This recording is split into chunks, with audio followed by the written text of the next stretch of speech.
Paz e graça, amados irmãos. Hoje nós eu irei falar um pouco sobre santidade hoje.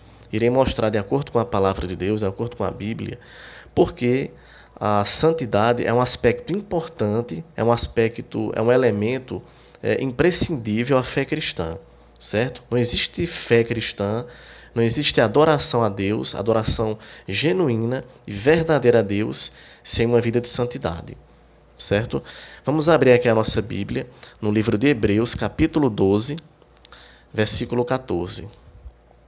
O texto diz assim: Segui a paz com todos e a santificação, sem a qual ninguém verá o Senhor.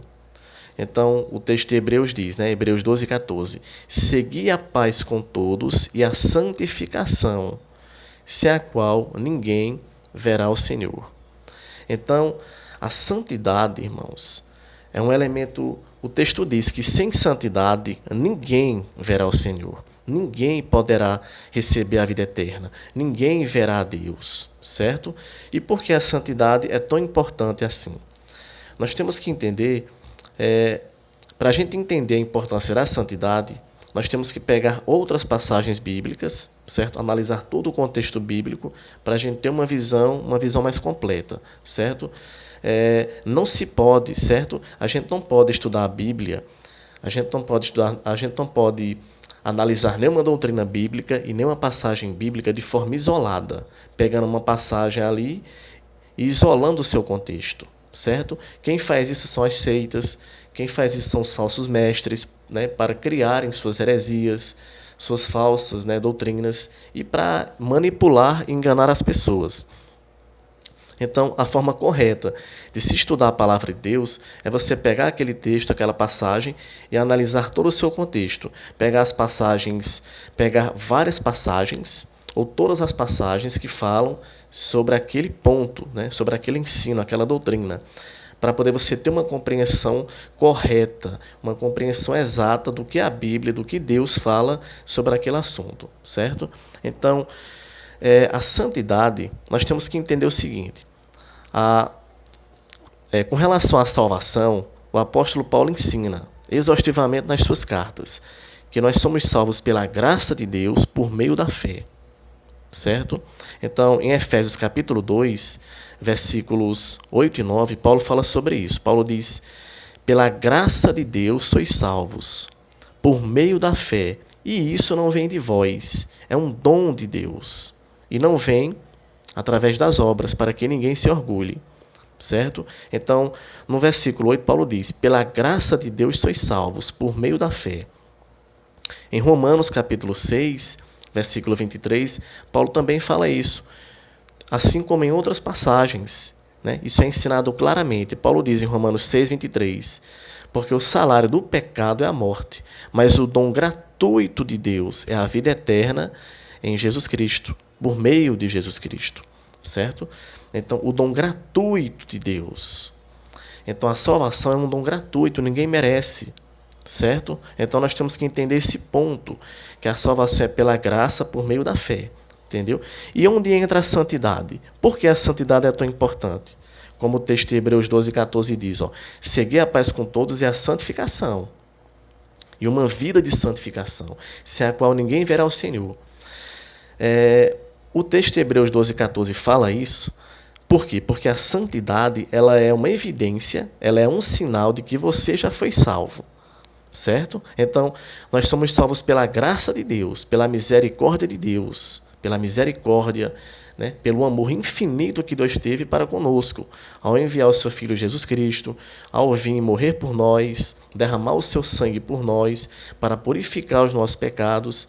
E a partir do momento que você crê em Jesus Cristo, que você coloca toda a sua confiança, a sua fé no Filho de Deus e no que Jesus fez por nós para nos salvar, nós somos salvos, certo? Paulo explica esse texto de Efésios 2, 8 e 9, porque pela graça sois salvos por meio da fé. Tem que crer, entendeu? E esse crer é de todo o coração. E quando nós acreditamos de todo o coração em Jesus Cristo, a Bíblia ensina o quê? Que nós recebemos nesse momento o Espírito Santo de Deus. O Espírito Santo de Deus vem habitar em nós, produzindo frutos dignos de arrependimento, entendeu? Produzindo uma vida transformada, uma vida regenerada, entendeu? E Jesus fala sobre isso em João capítulo 3, sobre o novo nascimento espiritual, certo? Então, toda fé, eu já expliquei isso em outros estudos, a evidência da salvação, a evidência de que sua fé é verdadeira, né, de que a nossa fé é verdadeira, é uma vida transformada, é uma vida de santidade, certo? Então, em Mateus capítulo 7, Jesus fala sobre isso, a partir do versículo 15, né? Mateus capítulo 7, versículos do 15 ao 23, Jesus diz, uma árvore boa, ela vai produzir frutos bons, uma árvore podre, uma árvore ruim, ela vai produzir frutos maus. Então Jesus diz, pelos seus frutos os conhecereis. Então a árvore, né, o cristão, ele é conhecido pelos seus frutos, certo? Então, se você é um cristão, se você diz que crê em Jesus Cristo de todo o seu coração, certo? Então você tem que produzir frutos bons, um bom testemunho, entendeu? Uma vida de santidade separada com Deus, porque isso é a prova, é a evidência que você foi salvo. Por isso que o texto de Hebreus diz isso, né? Por isso que o autor de Hebreus, nessa passagem, Hebreus 12, 14, diz, segui a paz com todos e a santificação, uma vida de santificação, de santidade, de renúncia ao pecado, certo? Sem a qual ninguém verá o Senhor. Aqui em Romanos, então, irmãos, é sério. A vida cristã, irmãos, o cristão, a fé genuína, né? O cristianismo verdadeiro é algo sério, não é brincadeira, né? Jesus diz em Mateus capítulo 7, versículos 13 e 14, Jesus diz, entrai pela porta estreita. Estreita é a porta e apertado, né? Apertado é o caminho que leva para a vida eterna. E poucos passam por esse caminho, poucos passam por essa porta. Então, o caminho é a porta que leva à vida eterna, que nos conduz à vida eterna, irmãos. O caminho da salvação é estreito. E Jesus diz, poucos passam por ele, poucos. Então, temos que ter muito cuidado, entendeu? A salvação é pela graça? A salvação é pela graça por meio da fé, entendeu?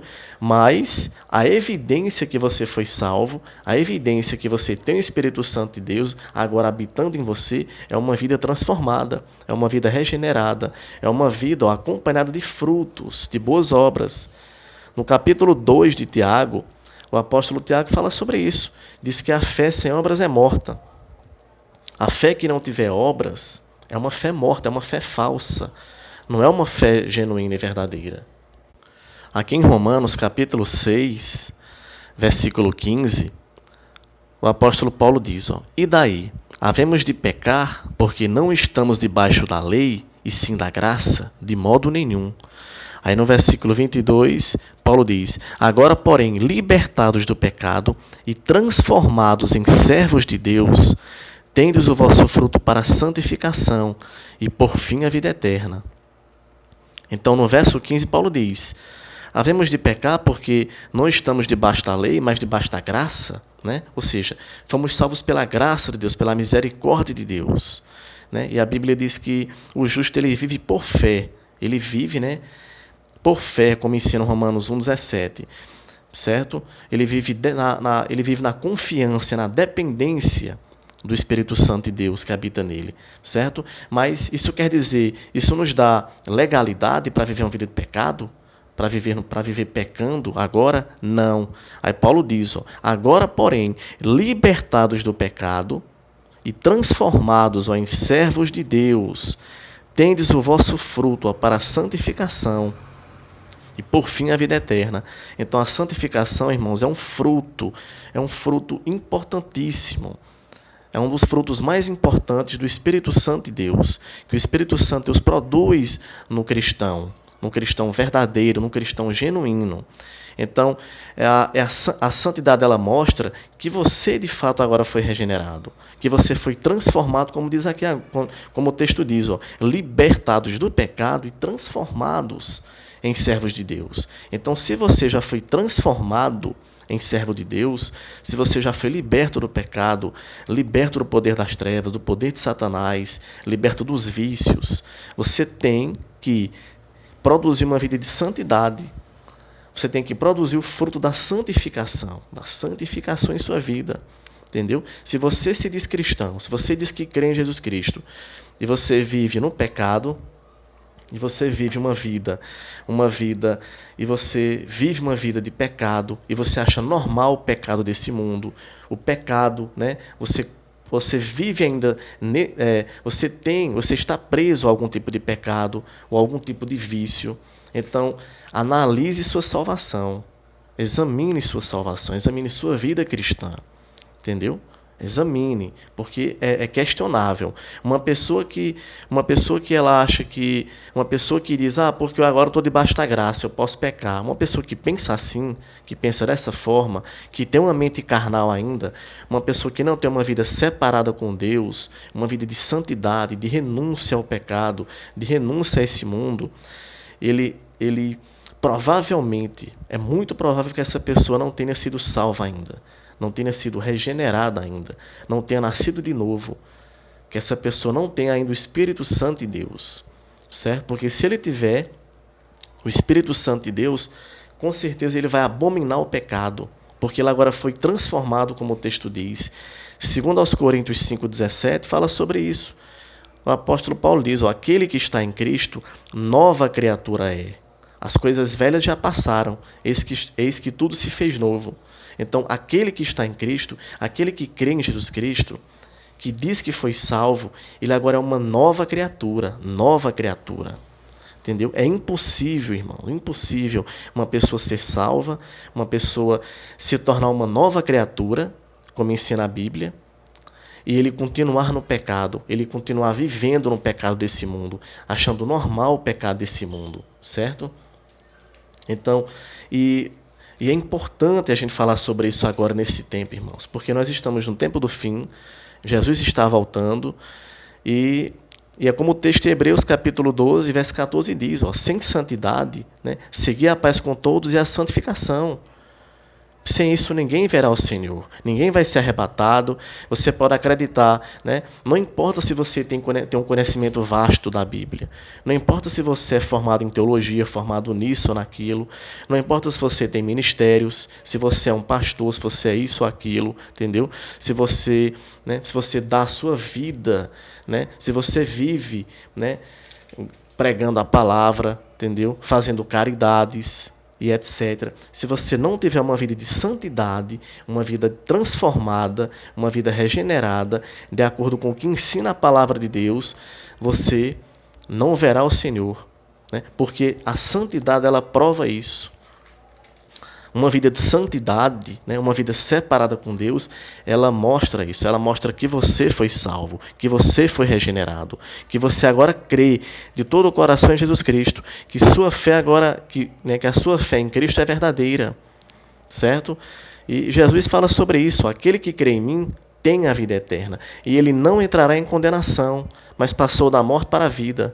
Então aquele que crê de verdade, aquele que a fé, ou seja, a fé que é operada pelo Espírito Santo, operada por Deus, né? Essa fé produz uma vida transformada, uma vida de santificação, produz o fruto da santificação, certo? Eu estarei falando mais sobre isso nos próximos estudos, amém? Mas é isso, né? Todo cristão verdadeiro, todo cristão genuíno, ele tem que ter uma vida de santidade, de renúncia. E Jesus diz na Bíblia, em Lucas capítulo 9, Jesus ensina, né? Jesus diz, aquele que quer me seguir, né, renuncie a si mesmo, negue-se a si mesmo, pegue a sua cruz e siga-me. Então a fé cristã, a vida cristã é isso, irmãos. É uma vida de renúncia a esse mundo mau, a esse mundo tenebroso, esse mundo de escuridão que a gente vive, entendeu? Esse mundo em que fornicação é normal, sexo antes do casamento é normal, adultério é normal, né? E a gente vê o evangelho que é pregado hoje, é esse evangelho porta larga. Né? É um evangelho que é normal, né? Casais de namorados terem relações sexuais antes do casamento, entendeu? né? É normal o homossexualismo, é normal o adultério, é normal o cristão ir para festas, ele pode ir para festas mundanas, né? Festas mundanas, festas profanas, ir para balada, entendeu? Ele pode sentar na roda de escarnecedores, ele pode assistir filmes imorais, filmes de comédia imorais, né? Ele pode ficar com piadas de cunho sexual, piadas imorais, mas ele é um cristão, né? Esse é o argumento que diz: eu sou um cristão porque eu sou membro de uma religião, de uma igreja, me batizei nas águas, né? Eu sou salvo, a graça de Deus, eu fui salvo pela graça. Então, esses são argumentos falsos, são falácias, são mentiras, né? Porque o cristão genuíno, o cristão verdadeiro, que já foi salvo de verdade pela graça de Deus, pela graça, o cristão que já nasceu de novo e que tem o Espírito Santo de Deus, ele vai produzir invariavelmente, implacavelmente, ele vai produzir frutos do Espírito Santo, frutos dignos de arrependimento. Ele vai produzir o fruto da santificação na vida dele, né? Porque isso vai mostrar, né, esses frutos e essa vida de santificação dessa pessoa vai exaltar, vai glorificar a Deus em primeiro lugar, né? Vai servir para exaltar e glorificar a Deus, porque é Deus que opera tudo isso em nós, certo? Pela sua graça, pelo seu amor e misericórdia. Então, servem para atestar, para glorificar a Deus, exaltar, e também para evidenciar, para provar, para mostrar que você é uma nova criatura, que agora a graça de Deus, o amor de Deus, né, que o Espírito Santo está agora dentro de você, habitando em você, que você é uma nova criatura, que você já foi de fato regenerado, certo? Então é isso. Que Deus abençoe a todos com essa mensagem. Glória a Deus sempre.